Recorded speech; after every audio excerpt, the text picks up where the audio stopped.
TDP Janasena మొదటి జాబితా శనివారం విడుదలయ్యే అవకాశాలు కనిపిస్తోంది. ఉదయం టీడీపీ జనసేన పోటీ చేసే అభ్యర్థుల జాబితాను ప్రకటించే సూచనలు కనిపిస్తున్నాయి. మాఘ పౌర్ణమి మంచి రోజు కావడంతో తొలి జాబితా విడుదల చేయాలని చంద్రబాబు, పవన్ కళ్యాణ్ నిర్ణయించారు.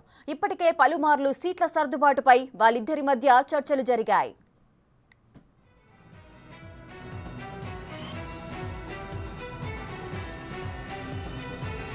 వారం టీడీపీ జనసేన కూటమికి చెందిన మెజార్టీ అభ్యర్థులను ప్రకటించే అవకాశం ఉంది. ఇవాళ రాత్రికి తొలి జాబితాకు చంద్రబాబు, పవన్ కళ్యాణ్ తుది మెరుగులు దిద్దనున్నారు. 50 నుంచి 70 వరకు టీడీపీ అభ్యర్థుల జాబితా, 12 నుంచి 18 వరకు జనసేన అభ్యర్థుల జాబితాను విడుదల చేయనున్నారు.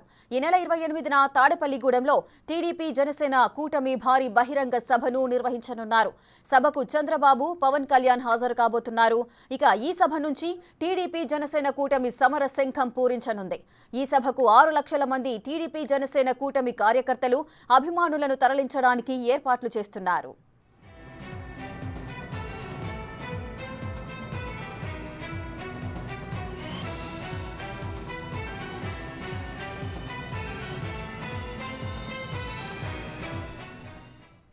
రైట్, టీడీపీ జనసేన కూటమి రేపు తొలి జాబితా విడుదల చేసే అవకాశాలు కనిపిస్తున్నాయి. మరింత సమాచారం ప్రతినిధి శివ లైవ్ లో అందిస్తారు.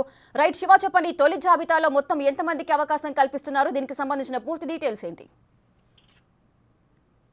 ఇక మొత్తం మీద చూసుకుంటే దాదాపుగా 20 రోజులుగా ఎంతో ఉత్కంఠగా ఎదురు చూస్తున్న టీడీపీ జనసేన మొదటి జాబితా మరికొన్ని గంటల్లోనే విడుదల కాబోతోంది.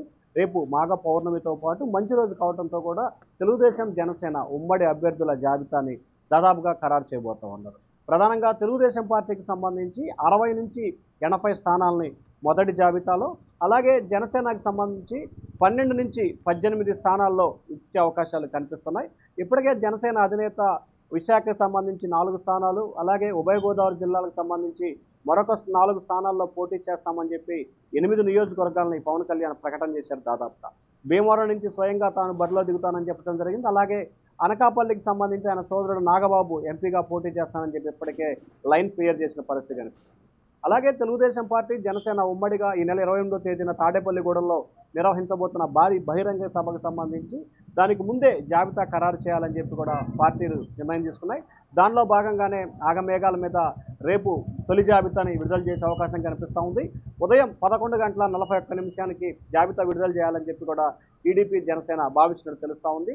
తెలుగుదేశం పార్టీ, జనసేన, బీజేపీ కూడా కూటమిలోకి వచ్చే అవకాశం కనిపిస్తున్న నేపథ్యంలో బీజేపీ ఎక్కడెక్కడైతే సీట్లు ఆశిస్తుందో ఆ స్థానాల్ని పెండింగ్లో పెట్టి మిగిలిన స్థానాలు విడుదల చేయాలని చెప్పి కూడా ఇరు పార్టీలు కూడా నిర్ణయం తీసుకున్నట్టు తెలుస్తూ ఉంది. దీనిలో భాగంగానే తెలుగుదేశం పార్టీకి సంబంధించి 23 మంది గతంలో పోటీ చేశారు. వారిలో 19 మంది టీడీపీతో ఉన్నారు. ఆ 19 సిట్టింగ్ శాసనసభ్యులతో పాటుగా ఎవరైతే ఆ పార్టీకి సంబంధించిన సీనియర్ నేతలు ఉన్నారో, కొత్తగా ఇబ్బందులు లేని నియోజకవర్గాలు ఉంటాయి, ఎక్కడా కూడా 2-3 రేసులో ఉన్న కాకుండా ఒకే వ్యక్తి ఉన్న నియోజకవర్గాల్ని మొదటగా ఇవ్వాలని చెప్పి భావిస్తూ ఉన్నారు. దాంట్లో దాదాపుగా 60 నియోజకవర్గాలు ఉన్నట్లు కూడా తెలుస్తూ ఉంది. మరొక వైపు పవన్ కళ్యాణ్కి సంబంధించి 18 నియోజకవర్గాలకు సంబంధించి అభ్యర్థుల కసరత్తు దాదాపుగా పూర్తి చేశారు. 25 స్థానాలు జనసేనకి ఇస్తున్న నేపథ్యంలో గతంలోనే 12 మంది అభ్యర్థుల్ని మీరు నియోజకవర్గంలో పనులు చేసుకోమని చెప్పి పవన్ కళ్యాణ్ వారికి స్పష్టమైన సందేశాన్ని కూడా ఇవ్వడం జరిగింది.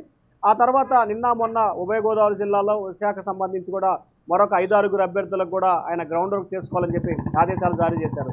సో ఓవరాల్ గా చూసుకుంటే రేపు ఉదయం తెలుగుదేశం పార్టీ, జనసేన ఇరు పార్టీలు కలిసి కూడా దాదాపుగా 80 నుంచి 100 స్థానాల్లో అభ్యర్థులని విడుదల చేసే అవకాశాలు కనిపిస్తా ఉన్నాయి. ఎవరికి సీటు ఉంటుందో, ఎవరికి సీటు దొరకదనే ఉత్కంఠ అయితే మాత్రం ఇరు పార్టీల్లో హై టెన్షన్ కొనసాగుతూ ఉంది. Rekha. Right, thank you Shiva, thanks for the live details.